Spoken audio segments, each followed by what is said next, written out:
Right, sikubingelele ke siwamukele lapho ngasekhaya ke kumsakazo wakho ke uMakhiwa TV uhambisana ke nomsakazo ke abaqulusi 90.7 FM. Sinaye ke la ubaba ke umhlonishwa ubaba Meya wala ebaqulusini la esikhona khona namhlanje emcimbini ko omkhulu noma ke omthandazweni komkhulu owenzelwe ikakhulu ke abafundi abaka grade 12 ababhalayo. Sifuna ke nje ukuxoxisana naye ukuthi ke sizwe ukuthi ke bona njengomasipala lomcabango ukuthi babe khona namhlanje uvele kanjani, iziphi izinto mhlawumbe ezibenze ukuthi bakubone kufanele ukuthi ke babe khona namhlanje ukuhlanganela nothisha kanye nabafundi ukubakhulekela bezoqala ke ukubhala. Baba umhlonishwa asikubingelele sikwamukele la kuMakhiwa TV. Ngiyakubingelela msakazi, bingelele ababukeli nabalaleli beMakhiwa TV kanye nabaqulusi community station. Mhlambe umbuzo nje singawubuza kafuphi sesihlangene la usibizile la ubabizile othisha ubabizile abafundi wasibiza sonke nesigungu sakho ukuthi sibe khona la sihlanganyele kanye nathi mhlambe umcabango oqala nje bekuyimuphi umcabango omkhulu onenza ukuthi nibone ukuthi kufanele ukuthi namhlanje sibe khona la sidibane. Belokhu ngimsakazi ngidinga ukuba neappointment noNkulunkulu ngayitshela nje ukuthi ngizolihlela lithuba ngeke ngaba semgcwabeni obhlungu esasikhola kwakubulewe khona intombazanyana encane uMandisa kulowo mngcwabo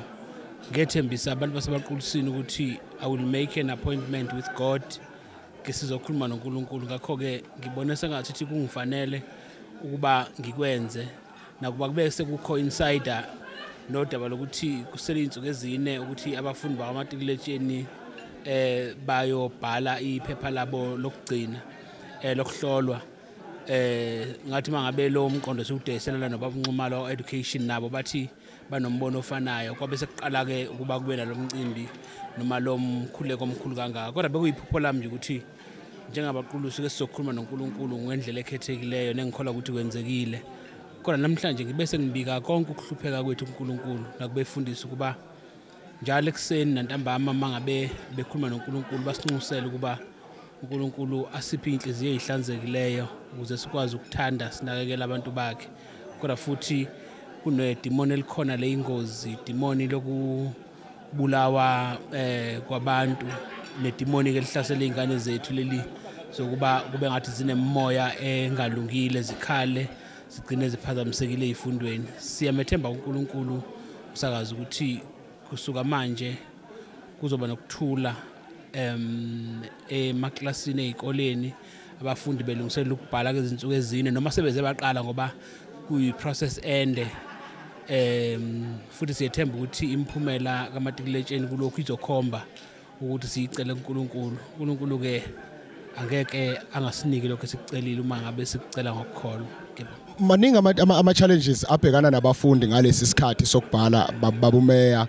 maningi ikakhulu abafundi abenza ugrade 12 maningi kakhulu ama challenges ngicabanga ukuthi ezinye zezinto ebenikhulekela kakhulu nobenizelela kodwa mhlawumbe umbuzo ngathi iziphi lezi zinto mhlawumbe ongathi mawuyibheka ubona sengathi izona mhlawumbe ezihlasela kakhulu abafundi nobone ukuthi izona zinto obona ukuthi kufanele ngempela ukuthi ikhulekelwe hence sibonile ubize nabafundisi nabo bebekhona namhlanje ukukhuleka lezi zinto mhlawumbe uthi mawuyibheka oyibona ukuthi izona ngempela eziba ama challenges kakhulu kubafundi. Kunengi umsakazo okunye kwakho nje inhlalo emakhaya.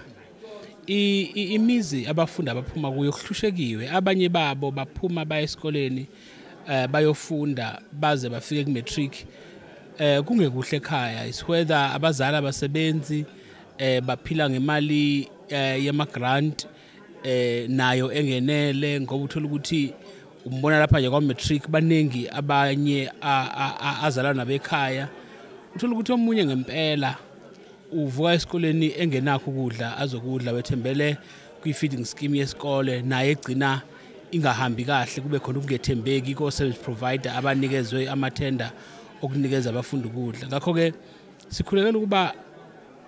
ebaqulusini bonke abantu abasemagunyeni babe nenhliziyo ehlanzekileyo ngoba uma ngabe sonke singaba nenhliziyo ehlanzekileyo singabafisela konke okuhle bonke abantu esinikezwe amagunya phezulu kwabo ukuba sibahole bese kuthi thina sonke njengoba ngenzile isicelo emakhanseleni ukuba ke singene yonke imizi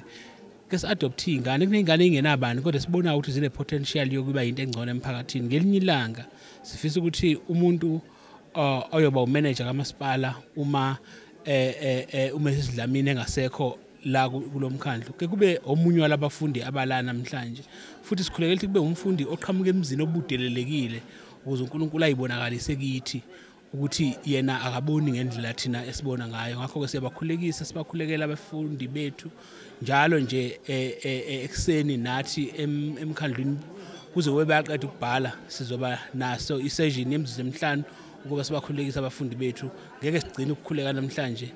ngisho mhla 21 beqala ukubhala zonke izinsuku sobe sibabeka uNkulunkulu whether sikhuleka njengemndeni noma sesikhuleka emkhulekweni wethu wokuqala usuku emsebenzini ngoba uNkulunkulu uye kuphela sibethembile ukuba uzosilwela lempi esibhekene nayo afezekise nephupho lethu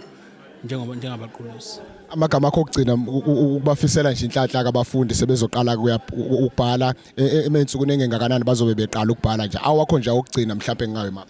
As we are counting down, we are left with 4 days njengamanje futhi 3.5 ngoba